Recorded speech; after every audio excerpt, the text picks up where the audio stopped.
Film dibuka dengan memperkenalkan sosok pemeran utama kita yang bernama Rohan, yang merupakan seorang pria tunanetra yang hidup sendiri. Namun, ia tidak merasa kesulitan dalam mengerjakan semua pekerjaan rumah. Rohan pun mendapat telepon dari seorang wanita bernama Nyonya Mukherjee yang akan memperkenalkan dan menjodohkannya dengan seorang gadis. Saat keluar rumah, tampak Rohan yang memiliki kelebihan dengan indera penciuman dan pendengarannya, dan itu terlihat ketika ia membetulkan sepeda milik seorang anak tetangganya, lalu mengendarainya. Bahkan, ia mampu mengenali seorang pria yang mendekatinya hanya dari aromanya saja. Salli Boti Cyrus bhai, aapka code. Rohan dan temannya Jafar pun tiba di lokasi pertemuan dengan si gadis yang bernama Supriya, yang ternyata juga memiliki kondisi yang sama dengan Rohan. Rohan pun memulai percakapan dengan mengatakan bahwa Jafar sudah banyak bercerita tentangnya, di mana Supriya juga mengatakan hal yang sama, lalu lanjut mengatakan bahwa ia tidak berencana untuk menikah karena ia telah bekerja dan hidupnya tidak bergantung pada siapapun. Ia juga berpendapat bahwa kegelapan tak akan bisa menciptakan cahaya. Mendengar hal itu, Rohan pun mengatakan, jika ada seseorang dalam kegelapan, maka kegelapan itu pun akan berkurang. Let's just see. चाय पियोगे? दोनों की हंसी हाँ वाली है. Lalu mereka pun pergi menyaksikan sebuah perayaan yang di situ terdapat seorang pria bernama Amit yang terpana melihat kecantikan Supriya. Sebelum berpisah, mereka pun memutuskan untuk bertemu kembali di tempat Supriya bekerja sebagai seorang pemain piano dalam sebuah sesi latihan dansa. Bye.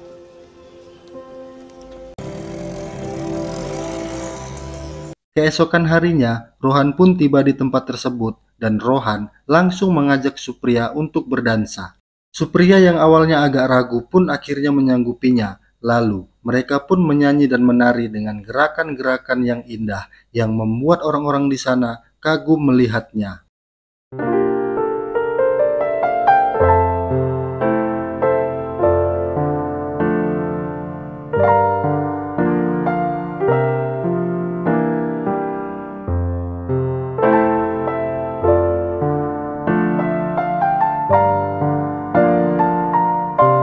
Lalu, perlahan muncul benih-benih cinta di antara mereka. Setelah itu, mereka pun pergi ke sebuah mall di mana Rohan akan membelikan sepatu berhak tinggi untuk Supriya agar ia bisa mendengar langkah kaki Supriya meskipun jaraknya cukup jauh. ये पहनोगी तो मैं समझ जाऊंगा कि तुम कितनी पास हो. Yes, please. Lalu terjadi sebuah insiden kecil saat mereka tak sengaja terpisah akibat kerumunan orang-orang yang sedang dibuat riuh karena kehadiran seorang artis terkenal.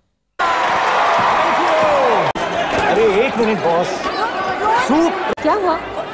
मुझे नीचे जाना. मुझे आप नहीं. सूप. Rohan.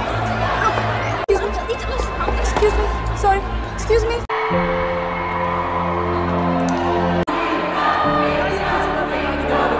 Rohan pun berinisiatif untuk naik ke atas panggung dan meminta tolong kepada artis tersebut untuk meminjamkannya mikrofon. Lalu Rohan memanggil nama Supriya agar ia berjalan ke arah panggung tersebut. Soup. कहाँ हो soup? Perlahan Supriya pun mendekat, di mana Rohan menyadarinya dari ketukan suara langkah kaki Supriya dengan sepatu barunya. Rohan, soup. चलते हैं. चलो. Mereka pun pergi sambil Rohan memegang tangan Supriya dengan erat. Sejak kejadian itu, hubungan mereka pun semakin dekat. Rohan pun memperlihatkan sebuah apartemen yang sedang dibangun kepada Supriya, yang akan menjadi tempat tinggal mereka dan anak-anak mereka kelak. Lalu, mereka pun bernyanyi dan melaksanakan pernikahan. Cinta kita melukiskan sejarah, menggelarkan cerita penuh sukacita, sehingga siapapun insan Tuhan pasti tahu cinta kita sejati. Beralih ke seorang pemuda bernama Wasim, di mana sang ayah yang terlihat jengkel karena Wasim yang seorang pengangguran. Lalu, Wasim pun pergi bersama Amit. Di saat yang sama, Rohan dan Supriya yang baru selesai melangsungkan pernikahan pun terlihat sangat bahagia, dan mereka pun setelah itu, kita pun diperlihatkan bahwa pekerjaan Rohan adalah sebagai seorang dubber yang menjadi pengisi suara untuk film kartun di televisi India. Rohan pun bisa menirukan suara dari semua karakter sekaligus, yang membuat dua orang kreator ini sangat terpukau. Rohan pun menjahili Supriya ketika menelpon dengan menirukan suara Amitabh Bachchan, sang aktor legendaris yang membuat Supriya sangat gembira. Rohan जब से मिले हैं आपकी सुंदरता का जी शुक्रिया, thank you Amit ji. Malam harinya, mereka pun pergi ke sebuah restoran untuk makan malam. Di perjalanan pulang, terjadi insiden saat Amit dan Wasim yang sedang mabuk tiba-tiba datang dan mengganggu mereka.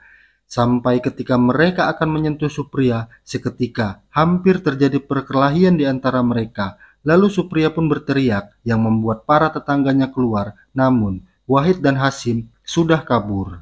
शीलू आंटी, माद्रिता है, चिरके भाभी, पर तुम दोनों के अलावा तो यहाँ कोई नहीं है। रोहन, कहाँ गए?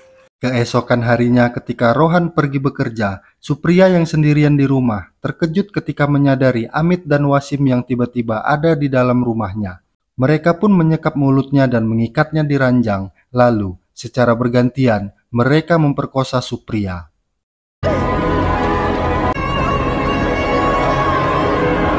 Saat Rohan pulang, betapa terkejutnya ia tatkala menemukan istrinya yang dalam keadaan terikat serta rambut dan pakaian yang acak-acakan. सू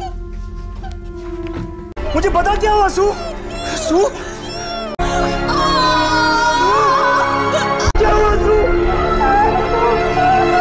Rohan pun segera melaporkan kejadian ini ke polisi, namun mereka menyatakan tidak bisa menangkap Amit begitu saja, hanya berdasarkan pengakuan Supriya yang hanya mengenali suaranya tanpa melihat pelakunya. Polisi itu pun menjelaskan, dibutuhkan hasil laporan medis dalam 24 jam untuk membuktikan kalau Amitlah pelakunya. Mereka pun segera menuju ke rumah sakit untuk melakukan otopsi. Namun, saat di perjalanan, tiba-tiba muncul sebuah mobil yang kemudian membawa dan menyekap mereka di sebuah gudang yang kosong.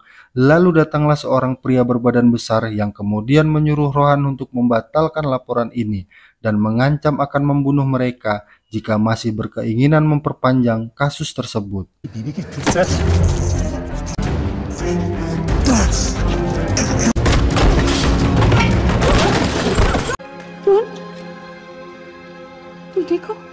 Keesokan harinya mereka pun dibuang di pinggir laut yang tentu saja semua bukti pemerkosaan akan terhapus dan terbawa oleh air.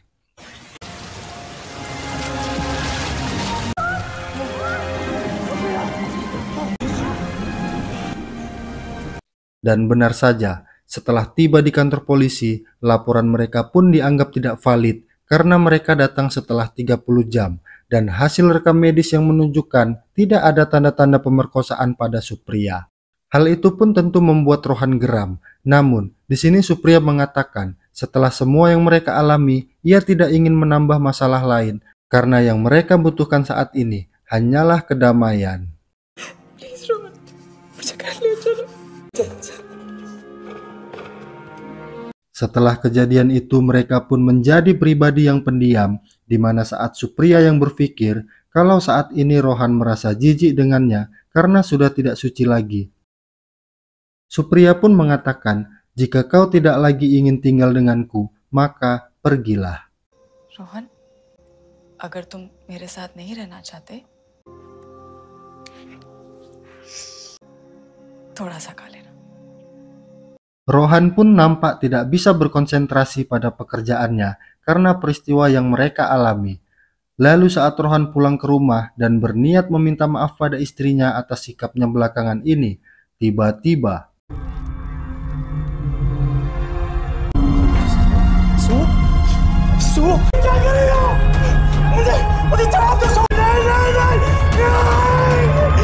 Rohan pun terkejut dan sangat terpukul melihat istrinya tewas gantung diri yang membuatnya sangat merasa kehilangan satu-satunya cinta sejati dalam hidupnya. Di bawah batu nisan kini kau telah sandarkan, kasih sayang kamu begitu dalam, hanya mampu ucapkan selamat jalan kasih. Saat masih berkabung, datanglah kakak dari Amit yang merupakan seorang politisi bernama Selar. Selar datang untuk menyampaikan belasungkawa, sekaligus mengancam Rohan untuk jangan lagi mengungkit masalah ini, apalagi menceritakan pada media, karena akan merusak citra nama baiknya sebagai seorang anggota legislatif. Bhatnagar साहब ये तो भी Setelah kepergian Selar, Rohan pun teringat 2 buah jam tangan dan selembar kertas yang sempat ia duduki saat menemukan Supriya tewas. Dia pun segera mencarinya dan menemukan kertas itu di bawah tempat tidur. Kertas tersebut ternyata adalah surat yang ditulis oleh Supriya dengan tulisan Braille sesaat sebelum dia memutuskan untuk bunuh diri, di mana dalam tulisan tersebut Supriya pun menjelaskan alasan kenapa dia nekat melakukan bunuh diri, di mana saat Rohan berangkat kerja, Amit dan Wasim ternyata kembali ke rumah untuk memperkosa Supriya lagi. Setelah tahu bahwa polisi tidak akan menanggapi tuntutan dari seorang tunanetra, Amit pun mengatakan mereka akan datang dan memperkosa Supriya kapanpun mereka mau, tanpa harus khawatir akan ditangkap. And I love you so much.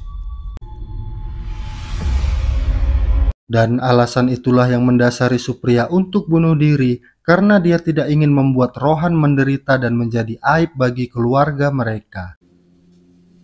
मेरी सुहा पानी को भी रुकना होगा. Rohan pun pergi ke kantor polisi untuk menemui Inspektur Chobei. Namun, ia justru dihandle oleh seorang polisi bernama Sanjay yang berlaku tidak sopan. Sanjay malah bertindak kasar dan mengatakan bahwa Rohan hanyalah seorang pria tunanetra yang mencoba untuk mencari simpati dengan memanfaatkan kekurangannya. Choubey साहब चल निकल. Inspektur Chobei pun akhirnya bersedia menemui Rohan, dan di sini Rohan mengatakan bahwa Hamid dan Wasim datang untuk kedua kalinya dan kembali memperkosa istrinya yang membuat istrinya memutuskan untuk bunuh diri. Namun Rohan ternyata ke sana bukan untuk membuat laporan lagi, melainkan hanya ingin mengetahui reaksi dari kepolisian. Lalu Rohan pun mengatakan bahwa ia akan mencari keadilannya sendiri dan melakukan apa yang harus dia lakukan untuk istrinya. Inspektur Chobei pun memperingatkan Rohan, bila kau berencana ingin balas dendam, maka bersiaplah berhadapan dengan hukum. Di mana Rohan pun lalu berkata, siapa yang tak ingin balas dendam, Pak? Namun aku buta. Apa yang bisa aku lakukan?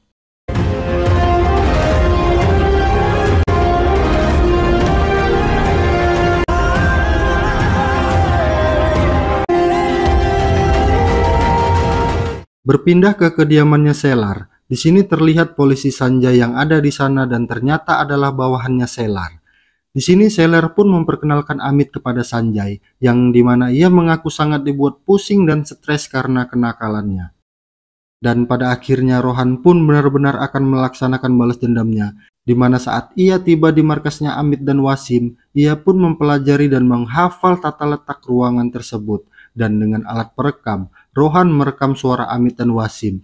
Setelah itu dia juga merekam suara Selar yang sedang berpidato di depan umum, yang akan ia gunakan dalam misi balas dendamnya.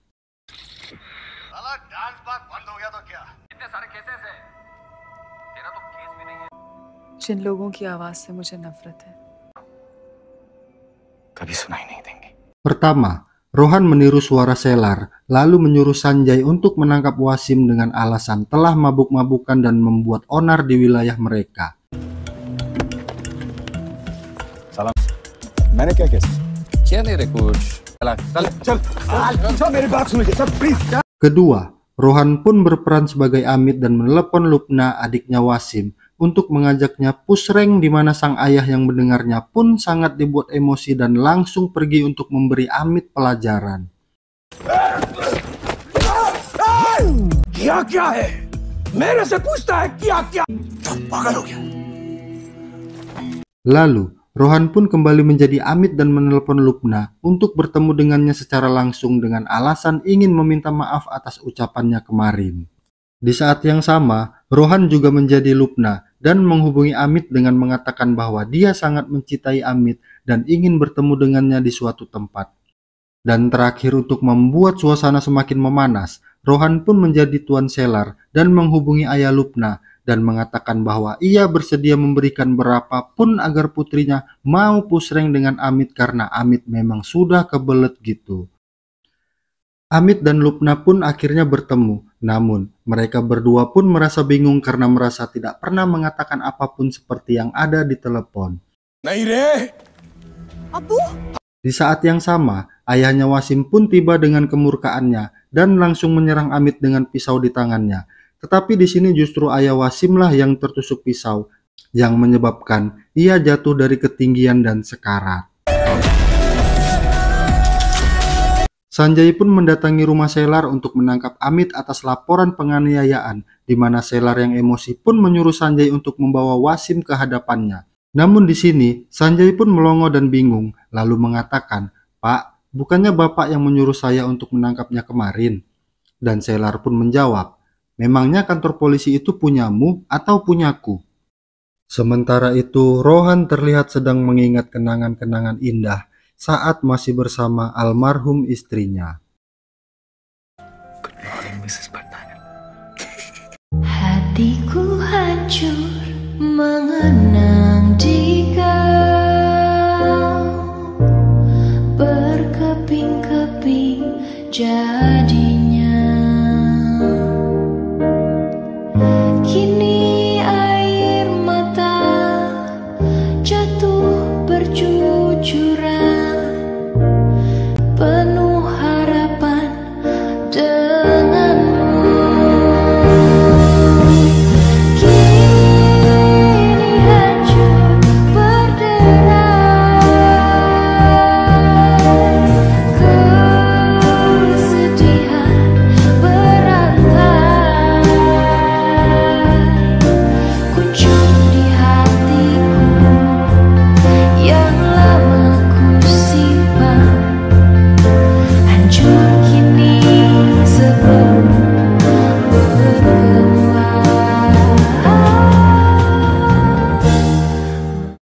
Lalu ia pun pergi ke sebuah supermarket untuk membeli beberapa barang yang diperlukan untuk menjalankan aksinya. Di kediaman Selar, Wasim yang datang pun dimintai Selar untuk jangan memperpanjang masalah Amit dan ayahnya, lalu mengingatkannya bahwa ialah yang membebaskannya dari tuduhan perkosaan terhadap Supriya tempo hari, dan Selar akan menanggung biaya perobatan ayahnya. Lalu Amit pun menyetujuinya. Lalu Rohan pun berperan sebagai Amit dan menelepon Wasim untuk mengajaknya bertemu di markas mereka. Wasim pun tiba di lokasi, di mana ia dibuat terkejut ketika melihat Rohan lah yang ada di tempat tersebut.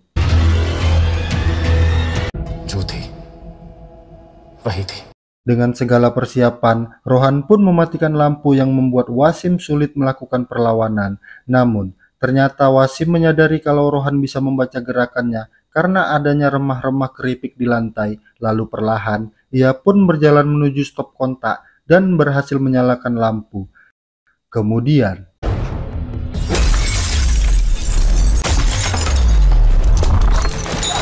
namun berkat tekad yang membara Demi membalaskan dendam atas kematian istrinya, Rohan pun bertahan dan mencekik leher si Wasim, lalu mengikatnya dengan sebuah tali dan menjatuhkannya yang membuat Wasim tewas layaknya gantung diri.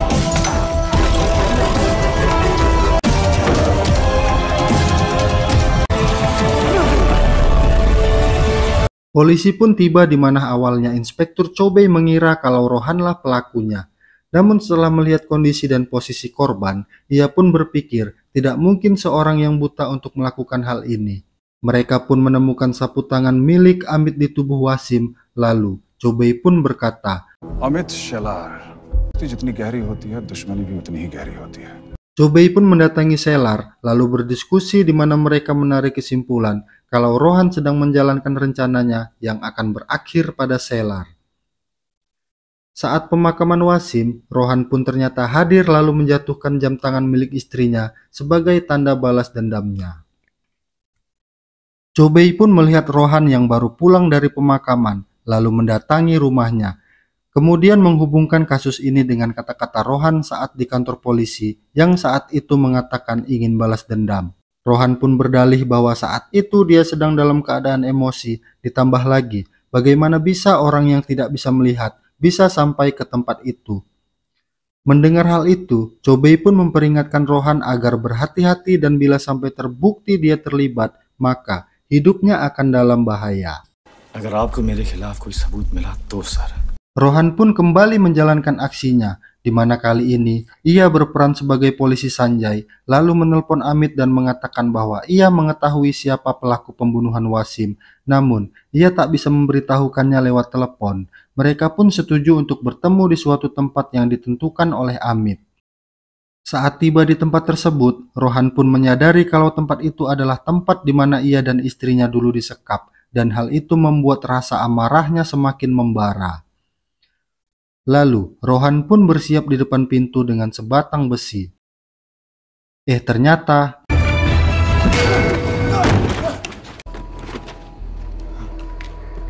Lalu, Amit pun langsung menghajar Rohan hingga membuat Rohan tersungkur dan tak sadarkan diri.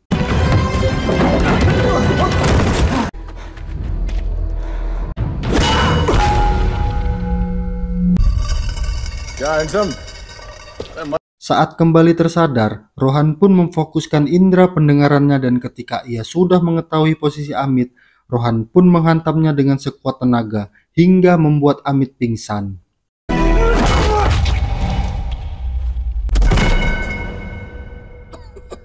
Saat tersadar, Amit pun menyadari kalau ia dalam kondisi terikat. Lalu, Rohan pun berkata bahwa dia tak akan membunuhnya secara langsung karena Amit juga tidak membunuh Supriya secara langsung. Lalu, Rohan pun menyalakan sebuah lilin dan meletakkannya di depan pintu, diikuti dengan membocorkan drum-drum berisi bensin yang ada di gudang tersebut. Lalu, ia pun menelpon Selar dengan berperan menjadi Amit dan mengatakan kalau ia sedang disekap di gudang tempat mereka menculik Rohan dan Supriya dulu.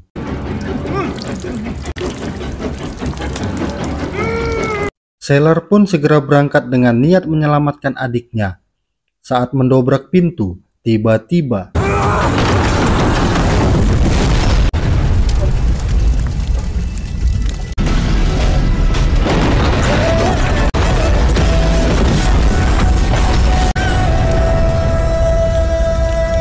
ketika polisi tiba di TKP, Selar pun meminta Chobei untuk segera menangkap Rohan. Namun, Chobei tidak bisa melakukannya karena tidak memiliki bukti. Ditambah lagi, Rohan yang seorang tunanetra, jelas hal itu akan membuat publik murka dan menyerang kepolisian.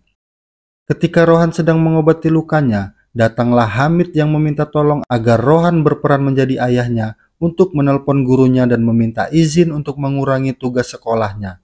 Tanpa disadari muncullah Inspektur Chobei yang melihat itu dan akhirnya mengetahui bakat luar biasa yang dimiliki Rohan, yaitu mampu menirukan suara orang lain dengan nyaris sempurna. Chobei pun berpikir akan memiliki bukti atas keterlibatan Rohan, lalu memerintahkan anak buahnya untuk mendata semua percakapan telepon yang dilakukan oleh Rohan dan memberi waktu 24 jam sebelum menjadikan Rohan sebagai tersangka. Lalu, rumah Rohan pun dijaga ketat oleh pihak kepolisian. Chobei pun mulai mengumpulkan data dan menemukan sumber panggilan telepon berasal dari sebuah wartel dekat stasiun. Namun, saat Chobei pergi ke sana, wartel tersebut sudah tutup dan akan kembali buka besok pagi. Sementara itu, Sanjay yang sedang memimpin penjagaan melihat Jafar yang sedang berjalan bersama 3 orang wanita bercadar. Merasa curiga, Sanjay pun menyuruh mereka membuka cadarnya dan ternyata,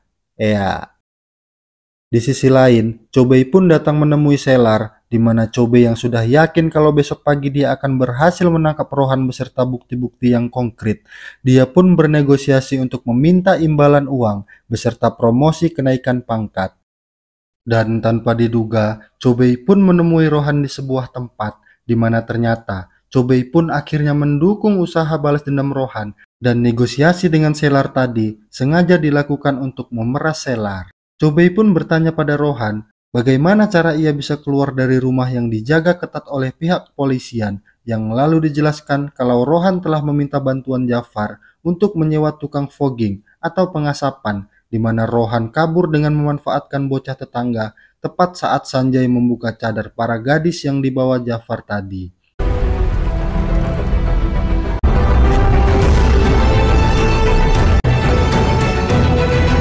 Lalu Rohan pun menelepon Selar dan mengakui kalau dialah yang telah membunuh Amit dan Wasim, lalu meminta Selar untuk datang menemuinya di gedung apartemen yang dulu akan menjadi tempat tinggal Rohan dan istrinya.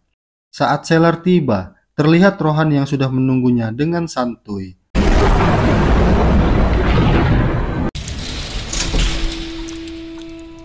Lalu, Selar pun menyuruh ajudannya untuk membunuh Rohan.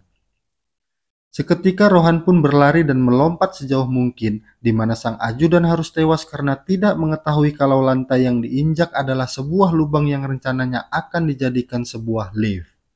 Selar pun turun tangan dan mengeluarkan sebuah pistol lalu menembak Rohan. Namun, ternyata Rohan adalah mantan anggota The Matrix yang bisa menghindari peluru hanya dengan mendengarkan suaranya.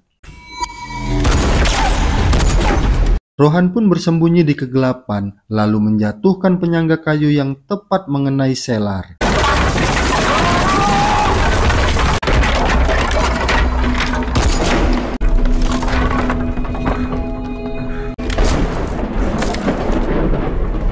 Ketika sedang mengambil beberapa bola besi untuk dilemparkan, tiba-tiba Selar pun berhasil menemukan posisi Rohan, lalu menodongkan pistolnya. Namun di sini Takur tidak langsung membunuhnya seperti film-film kebanyakan, melainkan terlebih dulu menghajar Rohan.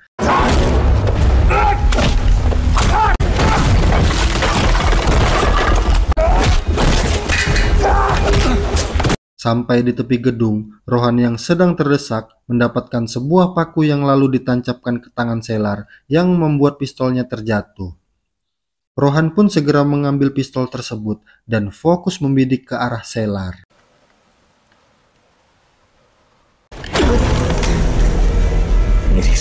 Di tengah ancaman pistol, Selar pun balik dihajar oleh Rohan sambil menggiringnya ke tepi gedung, di mana terlihat Rohan yang berniat menjatuhkan diri bersama-sama.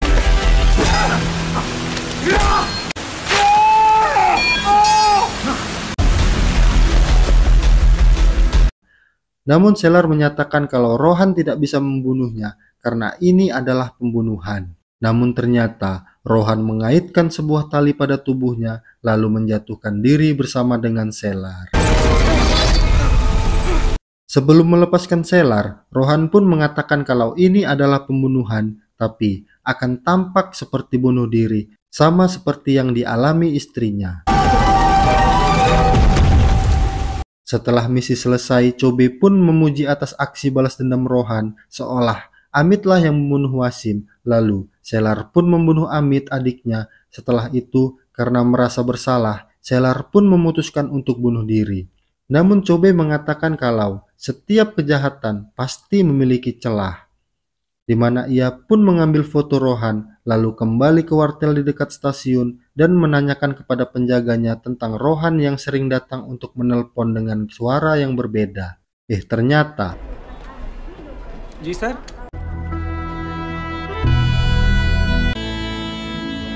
Perfect word sir Rohan pun tampak tersenyum setelah menyelesaikan misinya, dan ditemani Supriya yang ada di pikirannya, ia pun menabur abu istrinya dengan tenang.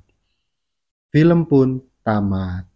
Cinta kita melukiskan sejarah, menggelarkan cerita penuh sukacita, sehingga siapapun insan Tuhan pasti